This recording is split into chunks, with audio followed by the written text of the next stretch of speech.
Hi, my name is Will and welcome to the Distorted Transmission for today. Powder Chutes are a rock band from Otago, New Zealand, producing fiercely original music described by New Zealand Musician magazine as having a modern grunge feel, mixed with punk angst and hard rock. That was one of the quotes off your EPK.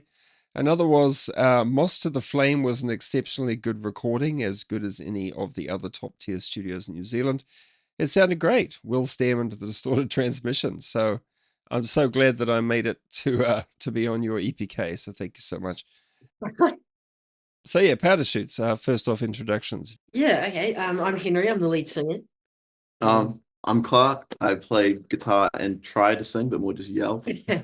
And I'm Otis, and I'm the bass player. And we've also got Archie on drums, but he's down with the sickness at the moment. Yeah, He's actually behind that wall, but yeah. Is he? And Confined. Yeah. All right. So yeah, I interviewed you guys in June last year, I think it was. Yeah. But for the benefit of those who missed that interview and perhaps don't know who you are yet, maybe you can introduce yourselves, like the band and its history and what you're all about. How's that? so we are Powder Chutes. We were formed more or less around 2017 with me, Henry, and drummer Archie. 2019, that's when things started to go downhill. Otis joined the band. yeah. And yeah, we've been playing together ever since then. We're first year out of high school, except Otis, who's Still wee baby. Still my last year, yeah, gonna drink his first beer soon. And yeah, so we've been playing, trying to record and just get ourselves out there a lot more. Just pushing as hard as we can, yeah. Yeah. I looked at your Facebook page and I couldn't even absorb it. I was just like, fucking hell, that's too much to take on board. So I thought I might just ask you directly some of the highlights of what you've been doing over the past year, because you are quite a active band. You know, you've done a lot of things. So tell me about some of them. So we've recorded our album in this time. We've probably spent 2 weeks in the studio over different good amount of months, segments, and just gigging every opportunity. Yeah, like probably most weekends we've got a gig on around the Otago area. We just have so much fun. So, like we've been writing as well. Like we've still got stuff in the works. You know, new stuff to put out. We're thinking forward to next year, years after that. You know, we're always busy. Have there been any exceptional shows or like support slots that you've managed to fill? Or yeah, we did a headline show in Wanaka, probably it was a few months ago now. That was our first ever sold out show, which was fucking awesome. That was definitely confidence booster in that one. Definitely our favorite, or mine anyway, my favorite gig that we've done, just because the energy was just insane. Like everyone was just moving. And it was cool to know that they weren't all there for the people after you. Right. Yeah, that was awesome. And even had like people singing some little songs and stuff, which was like knowing cool. They were all there just to see your band was pretty cool. Like, yeah. Well, that kind of wraps up the question. Are there any other prominent shows? Yes, the Thrashmore competition, which was hosted by AJ Hackett, Bungie, New Zealand, and Alien Weaponry. So we won that. And so that gave us like a lot of money to go record and stuff. So that was another cool thing. And also to be handpicked to win that by Alien Weaponry, who is genuinely like one of all of our like biggest heroes. Yeah, really. And there's actually some stuff to hopefully come out of that still, which can't. Yeah, but so hopefully that'll be. So that's definitely another highlight that's come up. One of the biggest. Yeah.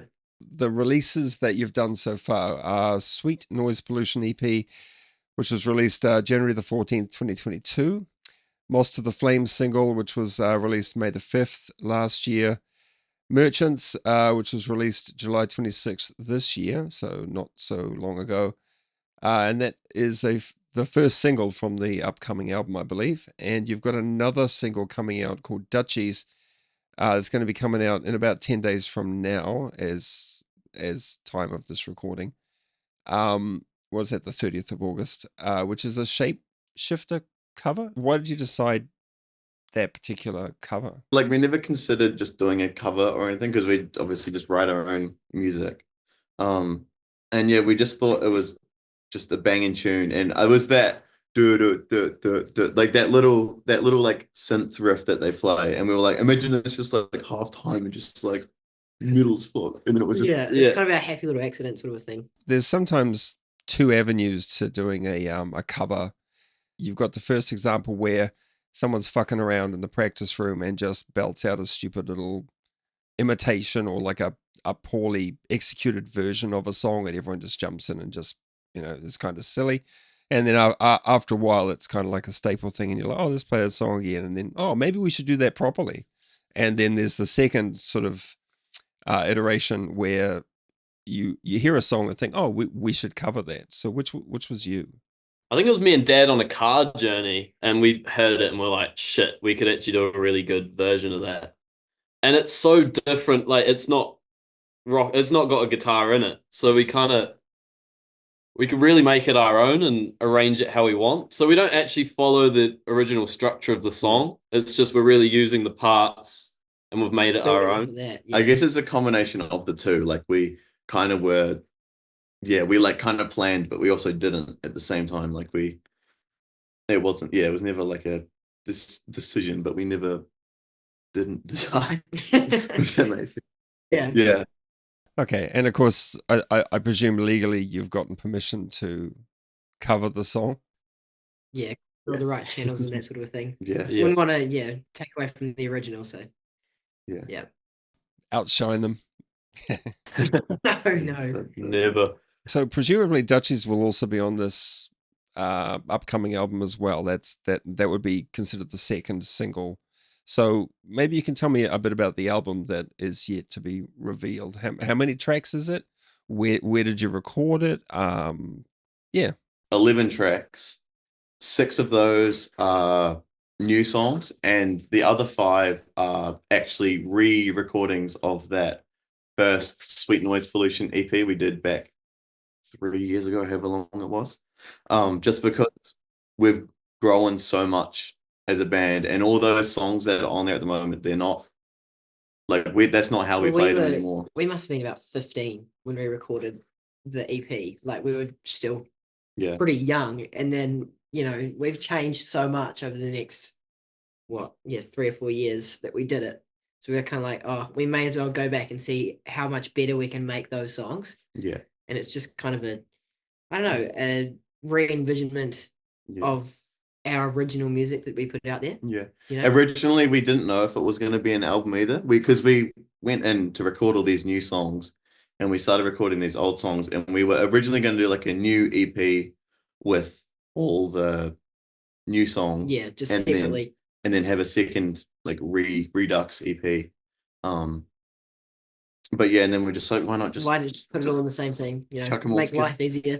Quite often when bands sort of pull all of their previous works together, it's with a sort of a view to release it maybe on a CD, or that's pretty old school, but we are planning to get a vinyl together for the album drop, and I think vinyls are just so sick. Like, they just look so cool to have.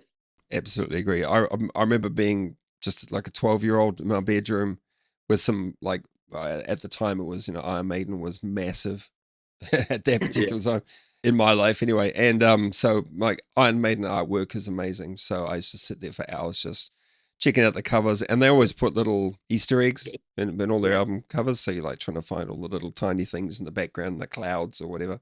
Do you think you'll have trouble putting 11 tracks onto an album though? Like, lengthwise, what are you working with? We haven't looked too far into it. It might end up being like a double. Yeah, it's still like a wee way off. We're still in sort of the works. Yeah. Trying to figure out how we're going to do it. But it's definitely. Because the last of those songs are still being mastered. So we haven't properly got past that point yet. Like, we haven't even got an order or anything for the album. We just got the songs, and we're going to go from there. Yeah.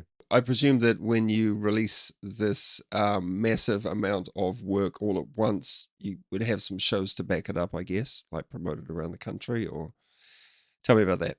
So for Dutchies, which is coming out the 30th, as you said, we're doing our first shows in the North Island. So August 30th, day of the release, we're playing in Hamilton at Last Place. And so all these shows I'm about to mention are co-headline with Hearth Hunter. who are based in North Island. So we're last place Hamilton, and we've got Achilles Complex playing with us there. August 31st, we're playing in Auckland with Achilles Complex as well. And then September 6th, so the following Friday, Rolling Stone, same again with Heart Hunter and Red Weekend. And then September 7th, we're going to be home in Wanaka at Rhyme and Reason with Heart Hunter again and Cheap Thrills. Yeah. It's just a good local band. Yeah. So you must be pretty excited about playing in the North Island for a change. Oh, Yeah, it'll be wait. it'll be so different. it's a bit scary to get that far away from like everything. Yeah, we'll be so far out of our comfort zone up there. Yeah. But it should be really good. Like, we're so keen to get up there. We've been wanting to go up there for quite a while. We just haven't had the chance. But obviously, this has sort of pushed us into that extra bracket where we can make our way around the place, sort of expand a wee bit, which is quite good. Yeah. And I think, Because I mean, as good as Wanaka is, you can only play there so many times before. Yeah. I'm sorry that I'm a bit stuttering, a bit off. I've had COVID all last week, and I've kind of lost my mojo a bit. So apologies for that. But is there anything else you'd like to add to the interview, just to sort of wrap it up? I just like to say a massive thank you to all of our fans and supporters out there that we've gained over the years. You know, we wouldn't be here if it wasn't for everyone else supporting us and everything. You know, that sort of stuff. So we really appreciate it. And yeah, just a massive thank you to everybody out there. It's helped us along the way. Yeah. Also, come to our shows. Would be awesome. We promise you have a good time. And we can't wait to see everyone out there, especially in those new places we haven't played. Like I said, Hamilton, August 30th, Auckland, August 31st, Christchurch, September 6th, and we're home in Wanaka, September 7th. So to see you all there would be awesome. Yeah, and you can check us out on all platforms. We've got a website, powderchutes.com, Instagram, Facebook. You can find us anywhere. Yeah, just Powder Chutes. You'll find it. Yeah, check us out. We'd really appreciate it. Yeah. And thank you. Thank you Will, very much. Yeah. For having so us. much. You guys are putting so much energy into what you're doing and so much effort that I think you bands like you deserve a lot more attention. And it's good to see that you are actually achieving some attention along the way. Well done. Thank you. Thank you. Thank yeah. you. Cool. So wave goodbye to everybody. Goodbye, everybody. Bye, Goodbye. everybody. And thanks for watching.